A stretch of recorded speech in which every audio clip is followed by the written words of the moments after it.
She does break dancing, body popping workshops for young ladies.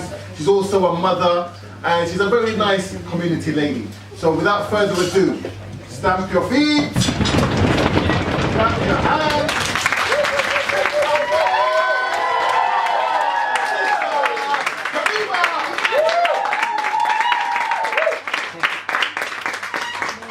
Peace and blessings.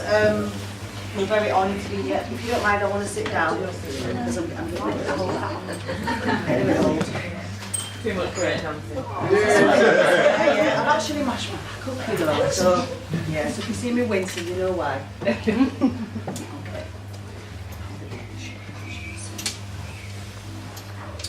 Long gone are the slave ships. Long gone are those shackles and whips that rip the skin of my kin, my sisters and my brethren. You might think, how can she say that? She's white, not black.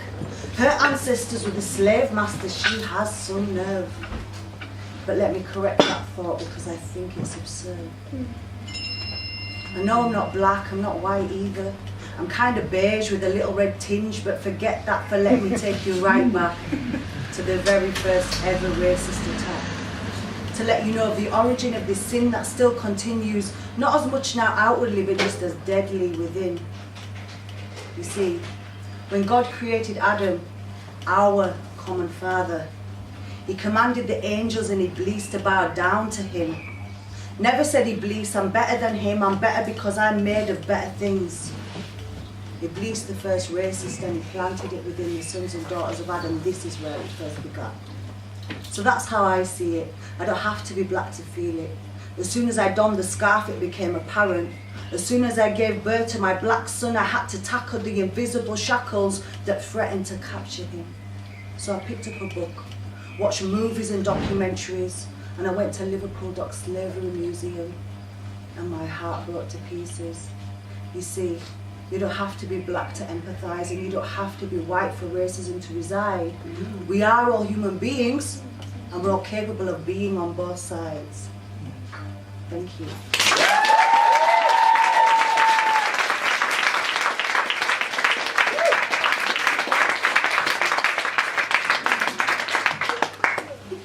A little bit dehydrated.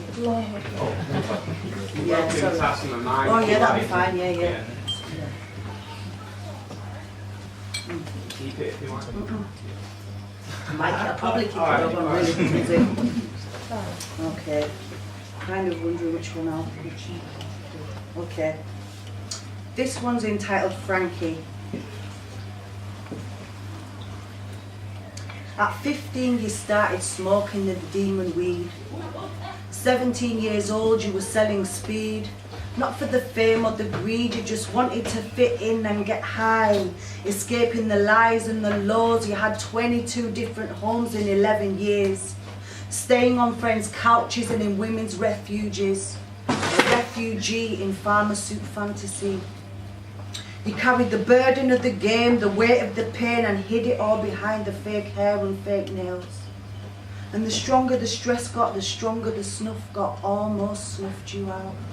And you got by, all the same, day by day, your life's light slipping away, deteriorating, you could predict your fate, and you knew then that things, they just had to change.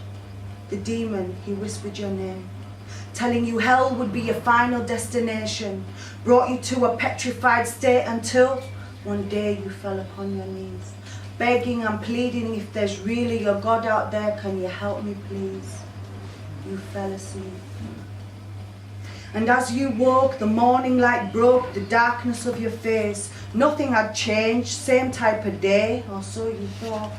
Carried down the same road in the same mode, you like to dance in the dark.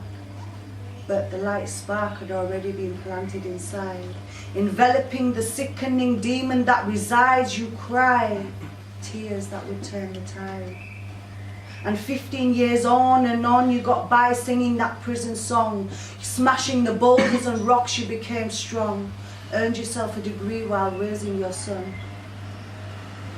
And the Frankie that you see is not just an enigma or an anomaly. The Frankie that you see is me.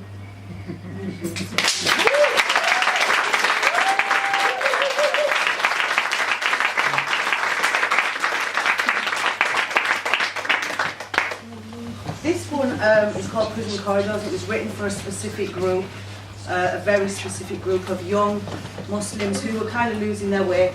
So it's a very specific.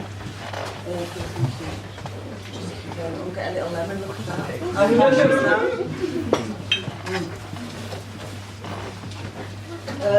So it's a very specific poem, but so just take what you can from it. Walking down the prison corridor, cells to my left and right, arms outstretched, desiring only to drag me to the bar, wanting to hold me there forever, preventing me walking down too far towards the bright light through the open prison door. You see, when we sin, we construct for ourselves a prison to live within. Some want to stay there forever, too afraid to deconstruct, convinced if they leave, their life will erupt like a volcano, destroying everything it touches. They say, better the devil you know. I say, devil, you better go. For you know I waged war on you long ago, singing songs to let you know, exposing you for your fake ass show. I'm going to rain on your parade. I won't again be tricked by your facade. Fingertips touching, subtle or not sickles, whispering sweet nothings only to be betrayed. So I'm going to try my best to walk the straight way. Praying while I walk this tightrope, does anybody here want to play? This Call of Duty is not a platform game, but reality. I call out to all you adrenaline junkies, bungee jumpers and pop smokers. Living life on this edge is more dope than smoking dope is. I dare each and every one of you here to walk this straight line that avoids the hands that pull us in. And don't get me wrong, at times this tightrope isn't easy, believe me. And for those here that know it, feel it.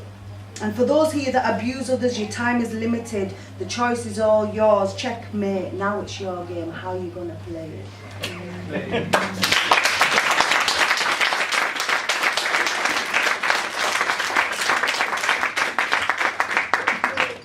I'm gonna. This is just one that I recently. This is like a sonnet. I think it's a sonnet. Anyway, I'm gonna read a couple more very, very short ones. Is that okay? Have I got any time? Of course it is. Thanks, bro. I'll pay that money later. It's called The Grassy Verge. She walks the road less travelled, and beneath her feet are thorns. So she tread the grassy verge alongside and wandered off into the woods. Few dared to follow her inside, the unknown too much to bear. But it's not her choice, she lost her way, it was God that placed her there. Along the path that's full of thorns are cut-throughs for those that dare to walk the grassy verge alongside and to temporarily lose their way. For it's God that places people, based upon a heartfelt wish, to simply know the truths of this world despite what lies beneath.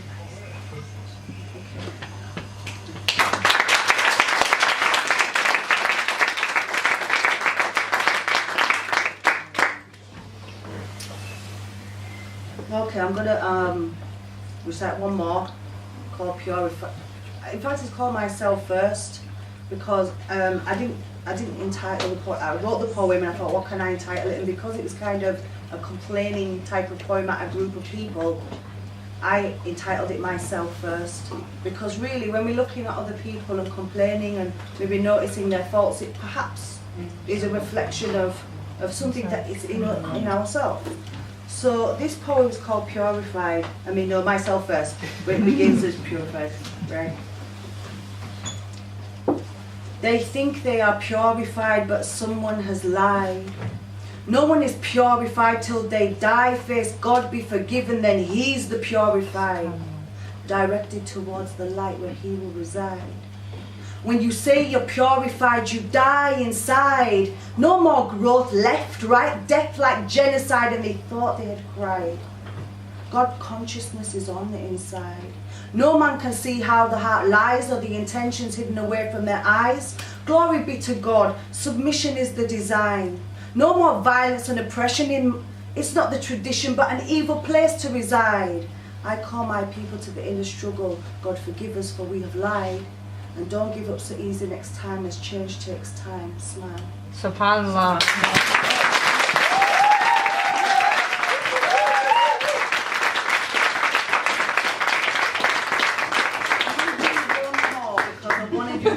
My sisters, you see. Yay!